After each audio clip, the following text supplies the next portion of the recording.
देश के गृह मंत्री अमित शाह का बेबाक अंदाज ही कुछ ऐसा है कि उनके विरोधी काफी परेशान रहते हैं। अमित शाह का कुछ नहीं बिगाड़ पाने वालों ने सोशल मीडिया पर उनकी सेहत को लेकर अफवाह फैलाना शुरू कर दिया। अफवाह भी मामूली नहीं थी। फर्जी ट्विटर हैंडल के जरिए अफवाह फैलाने के मामले में गुजरात पुलिस की क्राइम ब्रांच ने 4 युवकों को गिरफ्तार किया है। चारों गुजरात के हैं। साइबर क्राइम ब्रांच ने सोशल मीडिया पर वायरल पोस्ट के आधार पर आरोपितों की पहचान की। अहमदाबाद क्राइम ब्रांच के आयुक्त अजय तोमर ने बताया कि अमित शाह के नाम पर फर्जी ट्विटर हैंडल बनाकर उनके गंभीर रूप से बीमार होने की एक फेक इमेज तैयार करके केएस न्यूज ग्रुप में व्हाट्सएप ग्रुप के जरिए वायरल की गई थी। साइबर क्राइम ब्रांच ने इस मामले में भावनगर के फिरोज खान पठान, सरफराज मेमन और अहमदाबाद के सज्जाद अली नायानी और सिराज हुसैन वीरानी को गिरफ्तार किया। क्राइम ब्रांच का कहना है कि ऐसी अफवाहों को फैलाकर आरोपित देश का माहौल बिगाड़ने का प्रयास कर रहे थे। इनसे पूछताछ की जा रही है। जब अफवाहें तेजी से फैली तो आखिरकार अमित शाह ने बयान जारी कर साफ किया कि मैं पूर्ण रूप से स्वस्थ हूं और मुझे कोई बीमारी नहीं है। अपने स्वास्थ्य को लेकर गृह मंत्री अमित शाह ने ट्वीट के जरिए संदेश दिया। उन्होंने कहा कि पिछले कुछ दिनों से कुछ मित्रों ने सोशल मीडिया के माध्यम से मेरे स्वास्थ्य के बारे में मनगढ़ंत अफवाहें फैलाई हैं। यहां तक कि कुछ लोगों ने मेरी मृत्यु के लिए ट्वीट कर दुआ भी मांगी है। देश इस समय कोरोना जैसी वैश्विक महामारी से लड़ रहा है और देश का गृह मंत्री होने के नाते अपने कार्यों में व्यस्त रहने के कारण मैंने इन सब पर ध्यान नहीं दिया। जब मेरे संज्ञान में आया तो मैंने सोचा कि ये सभी लोग अपनी काल्पनिक सोच का आनंद लेते रहें, लेकिन मैंने कोई स्पष्टता नहीं की। किंतु मेरी पार्टी के लाखों कार्यकर्ता और मेरे शुभचिंतकों ने विगत 2 दिनों से काफी चिंतित होकर चिंता व्यक्त की और इस चिंता को मैं नजरअंदाज नहीं कर सकता। इसलिए मैं आज स्पष्ट करना चाहता हूं कि मैं पूर्ण रूप से स्वस्थ हूं और मुझे कोई बीमारी नहीं है। हिंदू मान्यताओं के अनुसार ऐसा माना जाता है कि इस तरह की अफवाह स्वास्थ्य को और मजबूत करती है। इसलिए मैं ऐसे लोगों से आशा करता हूं कि वो ये व्यर्थ की बातें छोड़कर मुझे मेरा कार्य करने दें और स्वयं भी अपने काम को अंजाम दें। मेरे शुभचिंतकों और पार्टी के सभी कार्यकर्ताओं का मेरा हालचाल पूछना और मेरी चिंता करने के लिए मैं आभार व्यक्त करता हूं। जिन लोगों ने ये अफवाहें फैलाई उनके प्रति मेरे मन में कोई दुर्भावना या द्वेष नहीं है। आपका भी धन्यवाद। उन्होंने लोगों से ऐसी अफवाहों को नहीं फैलाने या उन पर विश्वास नहीं करने का भी आग्रह किया। इस पर प्रतिक्रिया व्यक्त करते हुए बीजेपी अध्यक्ष जेपी नड्डा ने कहा, गृह मंत्री अमित शाह जी के स्वास्थ्य के बारे में असंवेदनशील टिप्पणी करना अत्यंत निंदनीय है। किसी के स्वास्थ्य के बारे में ऐसी भ्रामक जानकारी फैलाना उन लोगों की मानसिकता को दर्शाता है। मैं इसकी कड़ी निंदा करता हूं और ईश्वर से प्रार्थना करता हूं कि ऐसे लोगों को ज्ञान दें। उद्धव ठाकरे को जिस बात का डर सता रहा था आखिर वही हुआ। कांग्रेस ने अंतिम समय में विधान परिषद चुनाव में अपने 2 उम्मीदवार मैदान में उतार दिए। विधान परिषद की 9 सीटों के लिए होने वाले चुनाव में उद्धव ठाकरे और विधान परिषद की उपाध्यक्ष नीलम गोरे शिवसेना के उम्मीदवार हैं। शरद पवार भी 2 उम्मीदवार मैदान में उतारने जा रहे हैं, लेकिन ऐन वक्त पर कांग्रेस ने उद्धव ठाकरे को ठेंगा दिखाते हुए उम्मीदवार खड़े कर दिए। ऐसा होने से अब चुनाव तय माना जा रहा है। विधान परिषद की सीटों का जो गणित है उस हिसाब से बीजेपी के 4 और महाविकास आघाड़ी के 5 उम्मीदवार आसानी से निर्विरोध चुनाव जीत सकते थे। बीजेपी ने अपने सभी 4 उम्मीदवारों के नाम का ऐलान पहले ही कर दिया है। चुनाव टालने के लिए अब या तो शरद पवार अपना एक उम्मीदवार वापस लें या फिर शिवसेना, क्योंकि कांग्रेस 2 उम्मीदवारों को लेकर अड़ गई है। महाराष्ट्र में 9 विधान परिषद की सीटों पर 21 मई को चुनाव होने हैं। इस चुनाव के लिए महाराष्ट्र विधानसभा के 228 सदस्य निर्वाचक मंडल का काम करेंगे, यानी वोट देंगे। उद्धव ठाकरे ने महाराष्ट्र के मुख्यमंत्री के रूप में 28 नवंबर को शपथ ली थी। उन्होंने शिवसेना, एनसीपी और कांग्रेस के महाविकास आघाड़ी के प्रमुख के तौर पर मुख्यमंत्री पद की शपथ ली थी। संविधान के मुताबिक अगर कोई विधानमंडल का सदस्य नहीं है और मुख्यमंत्री पद की शपथ लेता है तो उसको 6 महीने के अंदर विधानमंडल के किसी भी सदन की सदस्यता लेनी होती है। ऐसा नहीं करने पर मुख्यमंत्री की कुर्सी चली जाती है। अगर महाराष्ट्र विधान परिषद चुनाव में 10 प्रत्याशी मैदान में उतरते हैं तो मतदान होना लाजमी है। एमएलसी का चुनाव गुप्त मतदान से होता है। ऐसे में क्रॉस वोटिंग की संभावना बढ़ जाती है। महाराष्ट्र में सत्ता पक्ष और विपक्ष दोनों ही क्रॉस वोटिंग का खतरा मोल नहीं लेना चाहेंगे।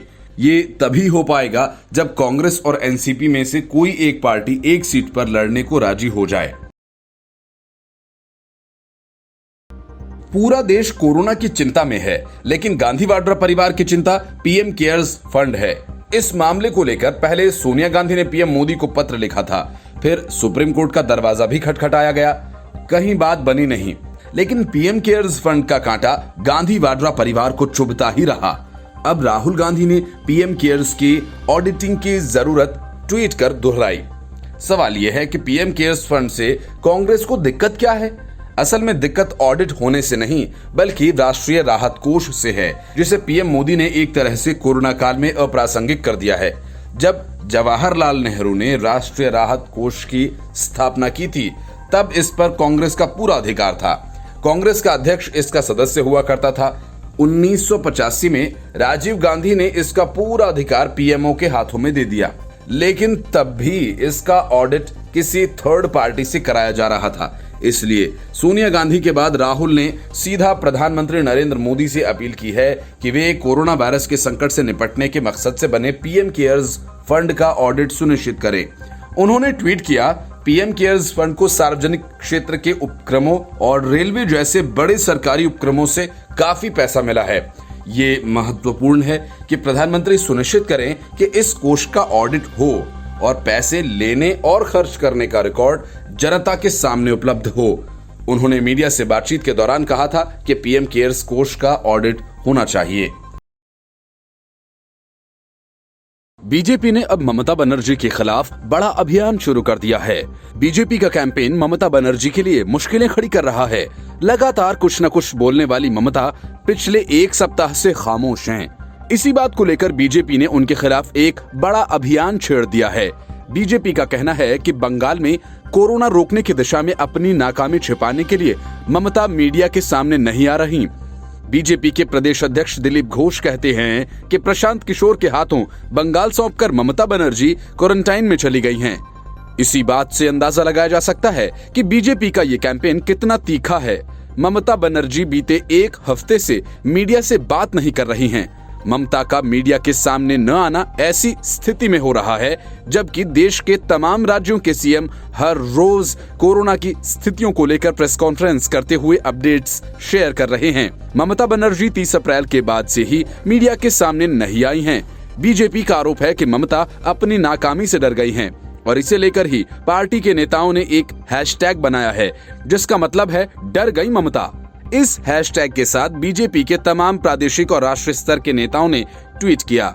ऐसे ही एक ट्वीट में बीजेपी के राष्ट्रीय महासचिव कैलाश विजयवर्गीय ने लिखा कि डॉक्टर पीपीई किट के लिए चिल्ला रहे हैं, मरीज शवों के बीच रखे हुए हैं, प्रवासी मजदूरों को राज्य छोड़ने नहीं दिया जा रहा और बंगाली लोग घर वापस नहीं आ पा रहे, अस्पताल में लोगों को भर्ती नहीं कर रहे, पुलिस पर हमला किया जा रहा है। ममता बनर्जी की सरकार त्रासदी जैसी है। इसके अलावा बीजेपी नेता मुकुल रॉय ने लिखा कि ममता बनर्जी आप कहां हैं? कोरोना के केस बढ़ रहे हैं और टेस्ट्स की संख्या अभी भी बेहद कम है। आप प्रवासियों को वापस लाने की इजाजत भी नहीं दे पा रही और टेस्ट की संख्या भी बेहद कम है। बता दें कि लंबे वक्त से बंगाल में ममता बनर्जी और टीएमसी को घेर रही बीजेपी राज्य में ऐसे कई कैंपेन्स चला रही है। साल 2021 में पश्चिम बंगाल में विधानसभा के चुनाव कराए जाने हैं, जिसे देखते हुए बीजेपी ने यहां पूरी रणनीति के तहत काम करना शुरू कर दिया। इसके अलावा यहां पर संगठन स्तर पर भी बीजेपी तमाम अभियान चला रही है। कोरोना से होने वाली मौतों के आंकड़ों पर केजरीवाल सरकार से बीजेपी की ठन गई है। बीजेपी केजरीवाल पर मौत के आंकड़े छुपाने का आरोप लगा रही है और इसके लिए बीजेपी ने सच बताओ केजरीवाल नाम से कैंपेन शुरू कर दिया है। असल में केजरीवाल पर मजदूरों को भोजन देने से लेकर राशन वितरण तक के आंकड़े छुपाने के आरोप पहले से लगते रहे हैं और अब दिल्ली में कोरोना से होने वाली मौत के जो आंकड़े सरकार की तरफ से बताए जा रहे हैं वो अस्पतालों के आंकड़ों से मेल नहीं खाते। बीजेपी का कहना है कि केजरीवाल सरकार कोरोना को काबू करने की नाकामी से बचने के लिए मौत ही नहीं बल्कि कोरोना पॉजिटिव लोगों के आंकड़ों की भी अंडर रिपोर्टिंग कर रही है। बीजेपी ने इसे दिल्ली की जनता से धोखा बताया। हालांकि आम आदमी पार्टी के नेता ऐसे आरोपों को खारिज करते हुए बीजेपी पर राजनीति करने का आरोप लगा रहे हैं। पार्टी के नेता संजय सिंह का कहना है कि बीजेपी नेताओं को मध्य प्रदेश और गुजरात जैसे राज्यों की तरफ ध्यान देने की जरूरत है, जहां की स्वास्थ्य व्यवस्था बदहाल है। संजय सिंह आरोप लगाते हैं कि संकट की इस घड़ी में बीजेपी राजनीति करने से बाज नहीं आ रही। दिल्ली में कोरोना मरीजों के आंकड़ों को लेकर बीजेपी की प्रदेश इकाई लगातार हमलावर है। प्रदेश अध्यक्ष मनोज तिवारी दिल्ली सरकार पर मौत के आंकड़े छिपाने का आरोप लगा चुके हैं। मनोज तिवारी ने कहा कि केजरीवाल दिल्ली में हुई कोरोना से मौतों का असली आंकड़ा सार्वजनिक करें और स्पष्टीकरण दें कि वो मौतों की संख्या क्यों छुपा रहे हैं। लोग सच जानना चाहते हैं। बीजेपी सांसद हंसराज हंस ने अपने एक ट्वीट में कहा कि सिर्फ बीजेपी ही नहीं बल्कि दिल्ली की सारी जनता मुख्यमंत्री जी से ये पूछना चाहती है कि कोरोना वायरस के सही आंकड़े उन्होंने दिल्ली की जनता से क्यों छिपाए। ये दिल्ली की जनता के साथ छल नहीं तो क्या है। लगता है कांग्रेस आगे की पूरी सियासत एफआईआर और मुकदमों के सहारे करेगी। पहले अर्नब गोस्वामी और फिर सुधीर चौधरी के खिलाफ एफआईआर दर्ज कराकर कांग्रेस और विपक्षी दलों ने ये तो जता दिया कि वे चाहते क्या हैं, लेकिन कांग्रेस अब खुलकर एफआईआर की सियासत करने लगी है। ताजा मामला बीजेपी प्रवक्ता संबित पात्रा का है, जिनके खिलाफ कांग्रेस ने मामला दर्ज कराया। असल में एमपी कांग्रेस ने ट्वीट कर कहा था, यदि इस समय कोरोना संकट में कांग्रेस की सरकार होती तो हम टेस्ट, उपचार, व्यवस्था, राहत, मदद और तकनीक में सबसे आगे होते। कांग्रेस के इसी काल्पनिक टाइप के ट्वीट पर बीजेपी नेता संबित पात्रा ने तीखी प्रतिक्रिया दी। उन्होंने इस बात का अंदेशा जताया कि अगर कांग्रेस के काल में कोरोना होता तो कई तरह के घोटाले होते। संबित के इसी ट्वीट से कांग्रेस को मिर्ची लग गई। संबित पात्रा ने एक पोस्टर के साथ रिएक्शन देते हुए पूर्व प्रधानमंत्रियों पर तंज कसा। संबित पात्रा के ट्वीट में कहा गया, यदि कोरोना संकट काल में कांग्रेस की सरकार होती, 5,000 करोड़ का मास्क घोटाला, 7,000 करोड़ का कोरोना टेस्ट किट घोटाला, 20,000 करोड़ का जवाहर सैनिटाइजर घोटाला और 26,000 करोड़ का राजीव गांधी वायरस रिसर्च घोटाला हो जाता। संबित पात्रा ने अपने ट्वीट के साथ पोस्टर भी जारी किया, जिसमें पूर्व प्रधानमंत्री जवाहरलाल नेहरू और राजीव गांधी के फोटो को लगाया गया। इस पूरे मामले को लेकर भोपाल से दिल्ली तक कांग्रेस भड़क उठी है। दिल्ली में यूथ कांग्रेस के अध्यक्ष श्रीनिवास बीवी ने संबित पात्रा के खिलाफ एफआईआर दर्ज कराई है। दिल्ली पुलिस में दर्ज कराई गई एफआईआर में पूर्व प्रधानमंत्रियों पर इस तरीके का हवाला देते हुए आर्थिक और सामाजिक मानहानि का आरोप लगाया गया। यूथ कांग्रेस के अध्यक्ष श्रीनिवास का कहना है कि सीधे तौर पर कांग्रेस और पूर्व प्रधानमंत्रियों का अपमान है, जिस पर एफआईआर बनती है। वहीं मध्य प्रदेश कांग्रेस भी इस पूरे मामले को लेकर गंभीर हो गई है।